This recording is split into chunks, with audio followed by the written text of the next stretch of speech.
So 3 Gate Studio, we started in 2011. The first 3 years, we did a lot of technical work, military simulations, extremely technical 3D simulations, city simulations.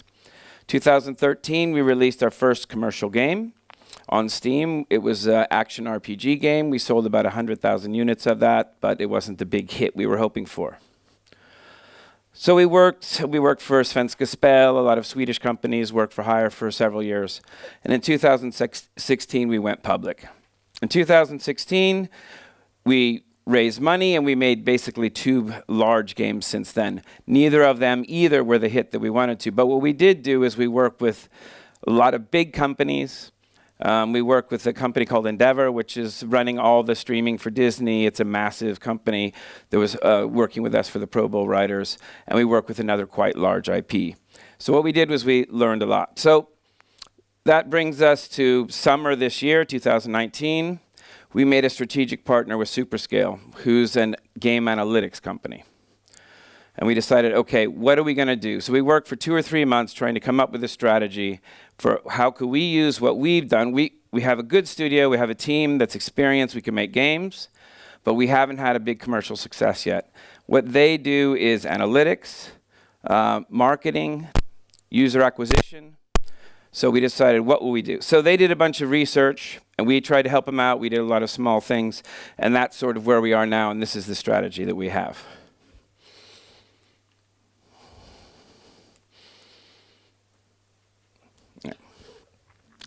So what the conclusion was of all this is we looked at all the games that we had in our portfolio, and we said, what could we be best at? So we decided that we wanted to be at least one of the top 3 studios at whatever we decided to do. And one of the games we're working on now is called, it's a game called Project Blue Book. It's a hidden object game. So hidden object game is a genre that is generally female. The research that we found out is that there's a lot less games being made for women than there are for men. Nonetheless, 63% of all people who play games on phones are women. And 60% of all female mobile gamers play every day. So we're like, okay, then we're going to try and go for this audience. We're going to change what we're doing, and we're going to put our focus there.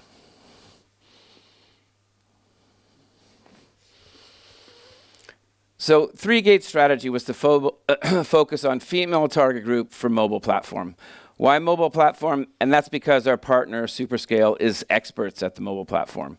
And so we've made games for PC, we made games for mobile, and we made games for console as well. And we thought, but this is where we have a partner that could really help us. So the other thing we did, and I'll talk a little bit more about that, is we saw, okay, we're missing 2 or 3 things for us to really succeed, or how can we raise the chance of success? So the main thing we did after we partnered with Superscale was buy a company called Tivoli. And they have 100 million players, which 70% are in our target group already. So they already have access to the target group that we wanted. So this is the sort of the step we're trying to build towards. This just shows a statistic of the market. Unlike console markets and PC markets that are leveling off or going down, or even gambling, because they're getting so saturated, the female market for gamers is still on the rise and still going along with the saturation of smartphone penetration, as they call it. So as more smartphones come into play, there's more and more gamers. So what we did during this time was we worked with Superscale and we built a game system. And this game system is basically, in a technical way of putting it, we built a system where we could quickly make these kind of games in the hidden object genre. So the hidden object genre is it's a genre that's prevalently female. Basically what you do is they're just stories and they're detective stories. So you go and you find objects, you find clues, and you solve mysteries in several different ways. But that's in a nutshell. So we built this system that allows us to quickly make games in the hidden object genre with Superscale. So that's what we've been doing for the last 5 or 6 months, along with the other games we've been making. So during this time, we also have a deal with Atari. And we were really happy to get this deal because it's making Atari Asteroids, and everyone who works in games like I do, that's like your dream job. Do I have to? So this is a short video footage of the gameplay that we have for this game. This game is in beta testing right now, and will come out very soon. So we've been working on this game for about a year. It will be released by Atari though, so they'll be the publisher.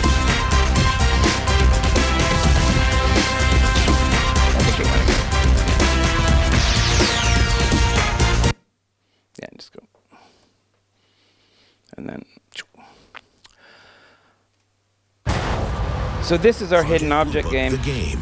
Join the investigation into real UFO reports. 3, 1, 5. Play inside the most haunting episodes with the characters you love. You're the only person I trust right now. Discover new cases that are not of this world. Control, is there any other aircraft in the vicinity? Negative. Will you uncover the truth? If there is something more going on here, I want to know what it is. Or join history's biggest cover-up? Need I remind you of our purpose here? Flying saucers don't exist. Project Blue Book. So this game is done with History Channel. It's Robert Zemeckis' production. He did Forrest Gump, Back to the Future, quite good director. The series is doing really well. The season 2 of the series comes out in January 21st. So we'll be releasing this game in sync with that. So we're releasing it now slowly. It's out during soft testing in England. And then we'll be releasing it more and more. So it'll be in global launch when the series comes out. So History Channel will be releasing the TV series, 10 episodes long, January 21st in 162 countries. So it should be a good marketing push for us. So that's sort of what those Asteroids and Project Blue Book were games that we decided to make before we sort of developed this strategy. But what we've done with Project Blue Book is we developed this hidden object system. And then what we've done is we've basically acquired this company, Tivola. And Tivola is over a 20-year-old company. It's almost 25 years old, actually. It's a German company, has a long history of making pet games and care games. So they have animal hospitals, pet hotels, veterinarian games, quite a large portfolio. The company was partly owned by the German government, and one of the best things about them is they're the #1 games in the pet genre. So their audience and our audience are exactly the same, so they work really good for us. The other thing is they would like to make a bunch of hidden object games, so we'll be making some hidden object games with their content. But basically it brings us, right now our games have about 3 or 4 million downloads total, but now when we acquire them, we have access to 100 million players directly. So the other thing is we have a good team that's very good at making games, at executing code, making graphics, etc. But we wanted to bring some people on the team that had experience of making hits, that had done bigger games. So from Superscale, we have Mika, who's basically a producer. He's worked at Rovio, worked on a lot of big games. He's our partner. He's basically in charge of all the partnerships they have. And then they also have user acquisition specialists and game design specialists. Those are people that our team can work with. We also brought in Stephen Altman as a designer. So Stephen wrote Pearl's Peril, which is one of the top 3 hidden object games of all time, grossed over 100 million. You can't get the stats, but quite a bit of money. And then we brought in Lucas, who's worked on over 20 or 30 hidden object games. So we brought in a team that's worked on these games that were hits before. Then we also get from Tivola a very good game designer and a good publishing partner. So one of the things of Tivola's strength is they have a great relationship with Apple and Google to get features.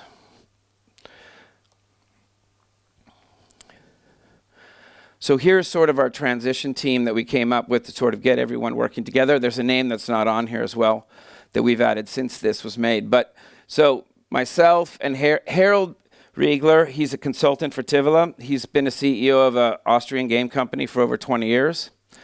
Very well known. So he's helping us basically with operations, with getting the teams working together and getting the games to be profitable. Henrik Peters is the current CEO at Tivola. He took over 3 years ago, and since he took over, he's turned that company around from making a loss to being profitable.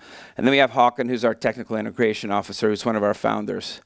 who's a guru at that stuff. But who's not here is my friend Matthew Wilson, who's on our board, who exited Rovio and is an expert at merchandising and basically did a lot of work to make Angry Birds a success.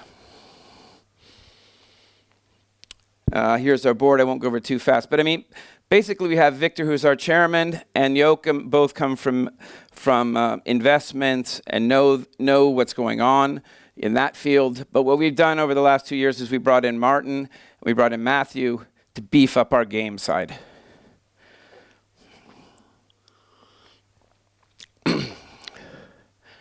So Matthew Wilson, as I said, exited Rovio, was there for many years and a big part of their success. Martin Ekdahl exited Danya Labs Simplegon to Microsoft. Both of them know how to exit and both of them know how to make money, which is kind of what we're looking for. We're looking for adding experience for people who know how to make profit.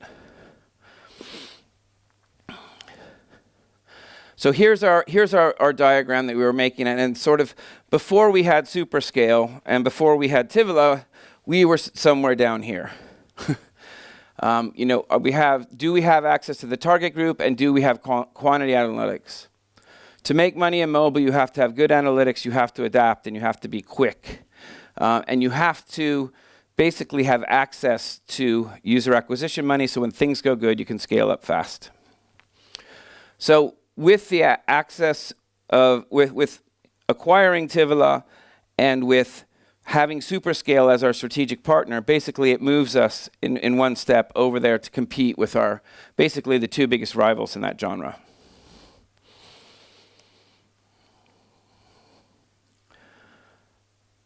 So this is sort of how we look at things. We're bringing in a hidden object system. We have an experienced team that can execute and build games fast.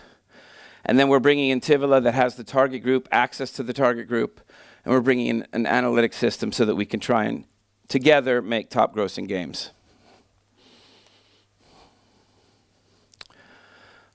So after we just now had a couple of visits to Tivoli, a lot of negotiations back and forth, and then we actually had a physical visit with Matt and myself going there to visit along with Mika from Superscale. Then we obviously have access to their books, and they have quite a large portfolio of games, and with the 2 games we have coming out, and so the board has basically updated our income projections for the next 2 years.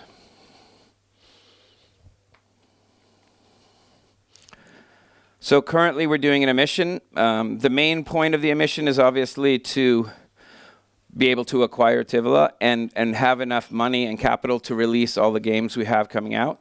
Tivoli also has 2 games coming out in 2020. So we, at 3 Gates, we have both Asteroids. Well, first Project Blue Book will be coming out next month. It is already out, but it's a sort of a rollout release, so it'll be in full global launch next month. Then we'll have Asteroids coming out in Q1 for sure, maybe even earlier, or maybe in February, but maybe in March, depending on what Atari wants to do. And then Tivoli has 2 more games that they'll be releasing. So we have a lot of games coming up to go through release right now. So we're in a mission till December 16th. And I think the reason that it's a good time to invest in us now is basically I think we finally learned and we've got all the positions in place so that we can sort of move forward. That's it for me.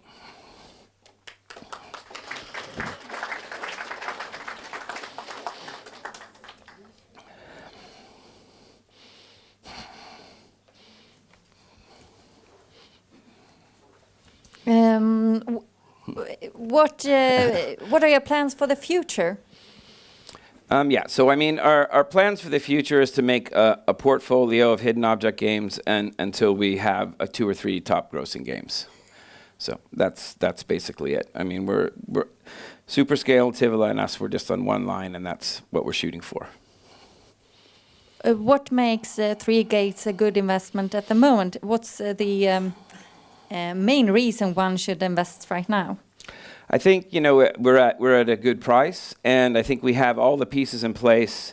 And before, when we were making games, we were doing products that were a little more risky. Now we have quite a large portfolio, so we have a much more stable income. going forward. So I think that we're in a place where we can sort of plod along until we find our hit. What happened to your rodeo game that you presented last time you were here? Yeah, no. So the rodeo game went out. It was, it's doing quite good digitally, but we didn't get into a few places in the U.S. So sales were less than expected. They were much better in Brazil, but in the U.S. it didn't get into Walmart. So it was a pretty big disappointment for both us and THQ Nordic and PBR. Martin Ekdahl on our board is still working on trying to fix that. Maybe Fredrik has a question. Yes. Your last quarter was turnover-wise, it was slightly bad compared to last year. What was the main reason about that? How hard is it to understand that reason? Yeah, I mean, I think basically for the last year, we've been focusing on making 2 games that aren't released yet. And obviously, we've sort of changed our goals, so our team needs have changed as well. But we're spread pretty thin right now, trying to get these games out, and we haven't been focused too much on building our current portfolio. Obviously, the thing with THQ, we're trying all the time to get the rodeo game out more, which could be access to funds. So there'll be some movement there, hopefully soon. But I mean, I think we basically put everything into development of these 2 games. How long has the discussions between you and Tivola going on before you finally announced the... Yeah, we started in June. Yeah, so we started in June. We met the first time in August, face-to-face. So quite a while. Yeah. The Atari games. Yes. Does it just me, or is it a little bit retro times even there? Yeah, I mean, it is retro times. I mean, we're very excited about Asteroids just because it's such a big title. We have two other games with them. It's a little bit different deal than we normally do because they'll be the publisher. So we're just making the game, and obviously we get a royalty and a % of the game. But they'll ship the game under their name. We'll still be the developer, but it'll be under Atari's label when they ship the game. But yeah, I think, they have a pretty decent, title of games, obviously, and a fairly good name. So we're hoping that we get some traction with that too. Okay, thanks. Yeah.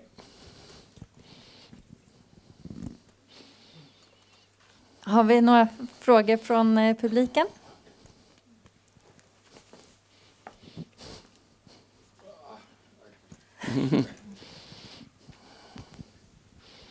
I felt compelled. It was surprise. I think it comes as a surprise to everyone that 63% of the mobile gamers are women. Yeah. But they are not only today playing these hide games. They must play other games as well. Yes, they absolutely. But they do generally tend to play more casual games. So the hidden object genre is one of the more what we call mid-core games. It's a little bit easier to monetize of the titles that they do play. But a lot of social casino games and a lot of word games is basically what the main focus of what you see them playing, as well as social games. So are your intention to extend into to these more social games as well? I mean, I think right now what we really want to do is get really good at hidden object games first. Hidden object games, like a lot of others, they were very simple before and had one kind of play method into it. Now it's quite big. Like the systems we have, there's match 3 in it, there's memory, there's word games in it. So it's quite a lot of things going on at once. But I think for now, our main focus is to just try and be one of the top 3 hidden object game studios.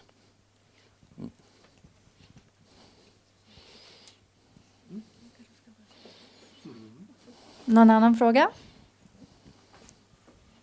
I was thinking about this acquisition of this German company. Why? What did you do this, and what? There's a lot of reasons, but first of all, they have revenue coming in, and second of all, they have access to a lot of players, and then they're a company that comes from non-free to play, so they come from a history of what's called premium.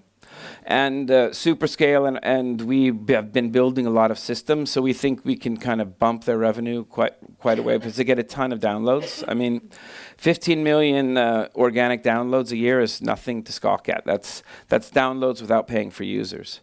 And if you look at like the companies that we want to compete with, the top selling hidden object games, they've had 15, 17 million downloads. Those are games generating like $50,000 a day. So I mean, it's a lot of downloads. We have access to players for free. So you are also big in the US market, or? Actually, surprisingly, Tivoli, although they say their target group is 18 to 25, I mean, it really, their target group spreads all the way up to 65. So it's only about 1/3 of their audience is under 25. And the business model of the game, what's that? Yeah. I mean, basically, it's a free-to-play business model. And people, you want people to engage, and people are generally spending through, it's about 50-50 ads, and if you look at the other games in the genre. So you're about 50% is going to be ad revenue, and you're going to watch an ad to speed things up or to get a bonus. And most of the people monetize by speeding things up. There's a lot of countdowns and timers. So if you want to move faster through the game, then you pay. Okay, great. Any questions here? Thank you very much, Tom.